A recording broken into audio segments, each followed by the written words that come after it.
I år er New Orleans vært for IPW, som er den største rejsemesse i USA. Og Stephen Perry er administrerende direktør for turistbureauet her i New Orleans.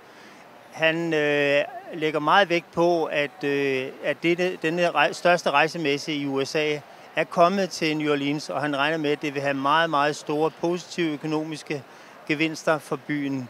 Det første spørgsmål, jeg stillede til Stephen Perry var, hvad der gik galt, siden han sidste år fortalte, at der vil komme en ny flyforbindelse fra Europa.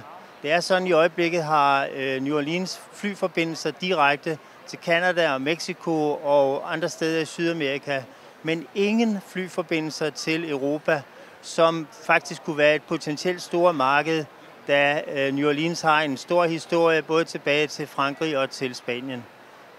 Stephen Perry, you are the CEO and president for New Orleans Convention Bureau. Last year in Orlando at APW, you said that it will be the best Pow Wow in the history, and you said that within 1 year you will have a direct connection, flight direction from Europe. And now we are here, there's no connection. What went wrong? Well, nothing's gone wrong. We have a flight starting in May of 2017. It just took a year longer.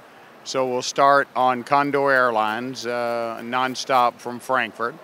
And then we're continuing to work both in England and in France with connections.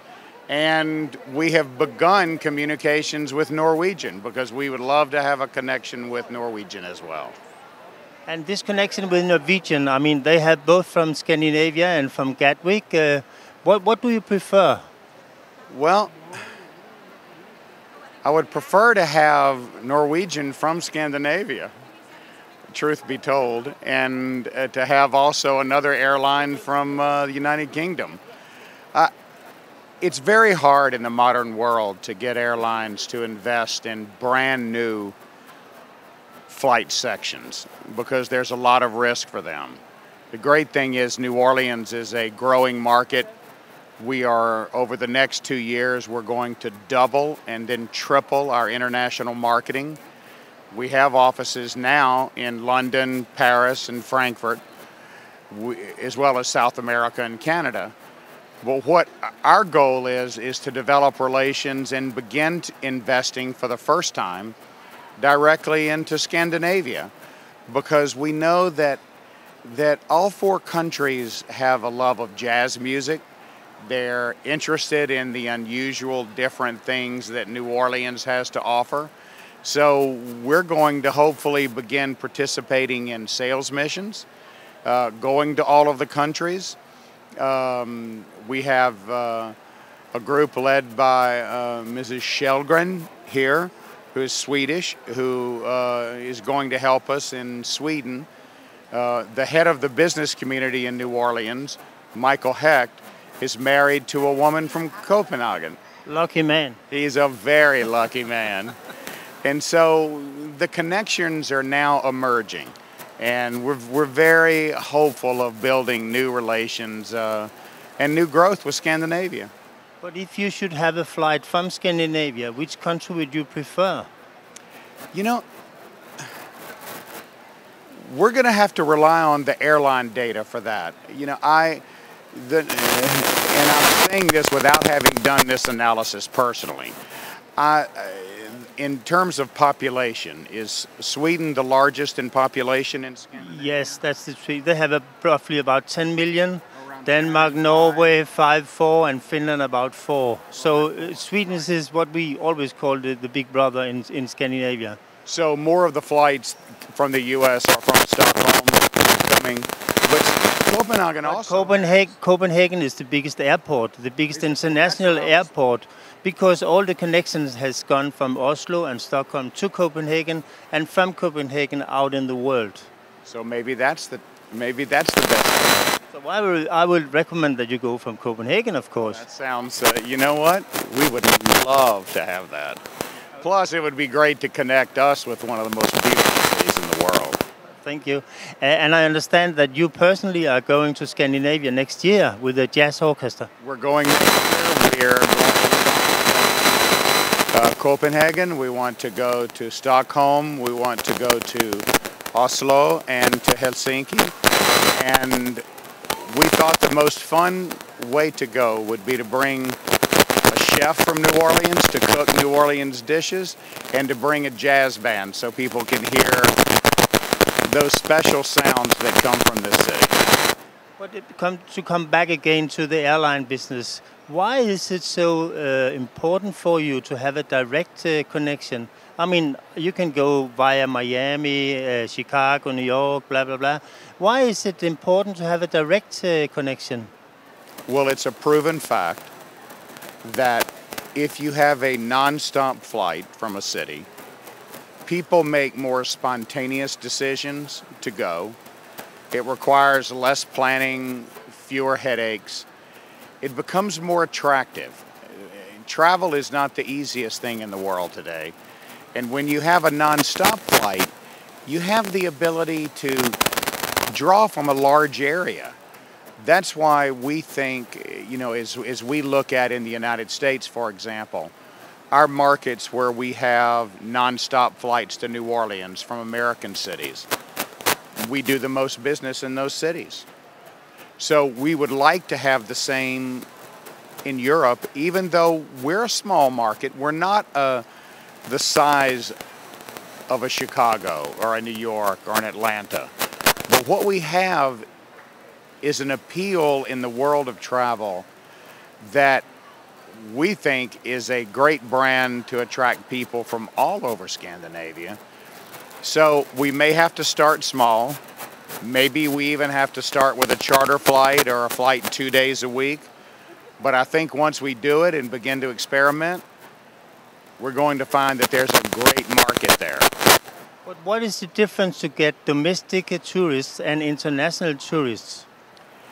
You know, the great thing about an international tourist is they take longer trips.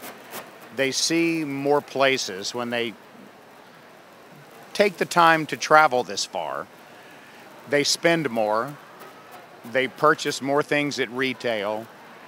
And they stay not just on the weekends, but during the week. And they tend to, when they come, they go out and explore.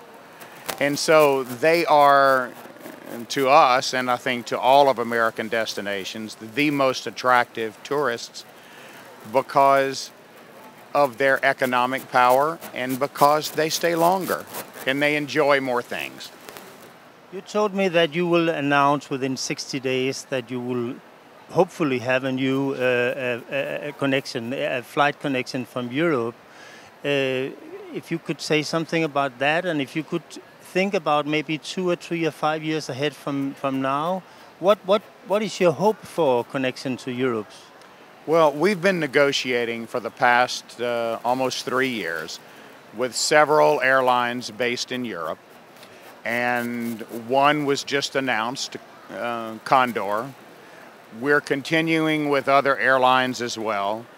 And if I was to articulate what my dream would be, the dream would be to have connections to 3 European cities, 2 on the continent and maybe 1 in the United Kingdom, to open New Orleans back up to the world in Europe. Because if we have that, with the power of the international oil and gas industry here, with we have the 4th largest port in the world here in New Orleans.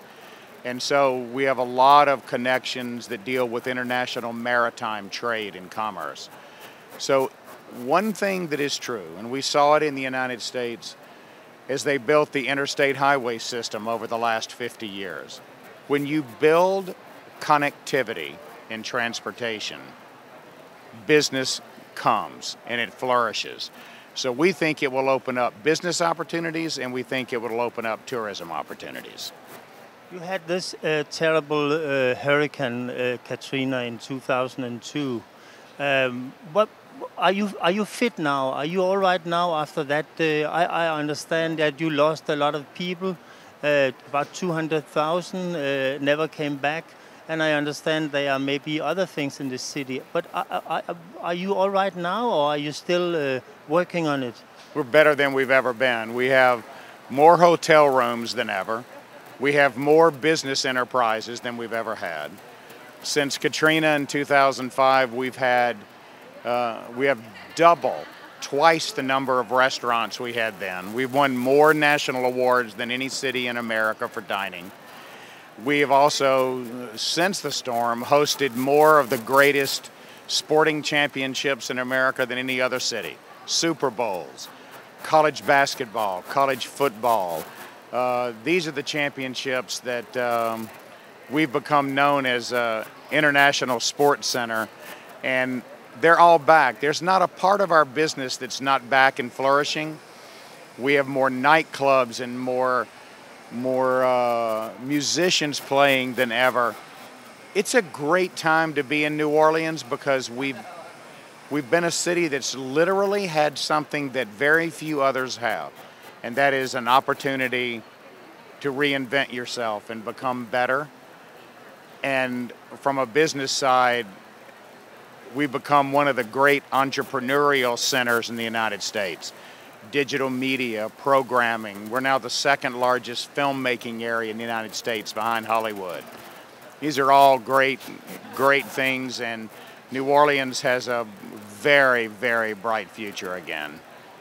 I talked yesterday to a travel agency's woman from Denmark, and she said she was here for the first time, and she wanted to find out if New Orleans was anything else than Bourbon Street on a Saturday night.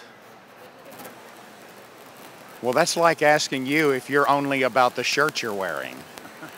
I mean, that almost is a nonsensical question, because Bourbon Street is simply 8 blocks of kind of tawdry entertainment and so forth. We don't market Bourbon Street, actually. Coming to New Orleans is about immersing yourself in a culture that is extremely rich, neighborhood-based. It's about our architectural history. It's about music. It's about the way that our chefs create dishes. It's about tours out into the swamps. Bourbon Street is like, it's fun for about an hour, but then you move on to what the city is really about. And so that's what we sell. We sell the culture in the way that our people welcome people from around the world. Okay. IPW, what impact will it have for New Orleans? Well, we expect to add hundreds of thousands of new international visitors each year. We expect to have at least $400 to $500 million each year of new spend by visitors internationally. And over the course of the next few years, I think you'll see over $1 billion and a half dollars of the economy being driven by international visitors. So it's a great investment for us and a real positive. Okay, Mr. Trump, Donald Trump, who trying to be president for the United States, he said in 2002 that he will build the biggest and the most beautiful hotel in the world in New Orleans. What happened? I have no idea. There's not a lot that he says that I trust or believe. So I didn't believe it then, and I don't believe most of what he says now. I have to be honest. I mean, we're non-political, but the comments that he makes about the world, about immigration, about other cultures, they don't fit with who we are in America. And I'm hoping that this will be simply a blip on the radar one day of the strange things that happen in politics. But he has recently said that he hasn't given up New Orleans, the hotel in New Orleans. But I mean, now it's from 2002 to now, it's 14 years ago. Do you think something ever will happen with him here? I doubt it very seriously. I mean, we've built over 8,000 new rooms in New Orleans. We've added 2,000 in the last 2 years. We're adding another 3,000 to 4,000 rooms over the next 3.5 to 4 years. If his company had any interest in being here, they would be here. They don't, and we're not particularly interested in them either. Okay, thank you very much, and good luck. Thank you very much.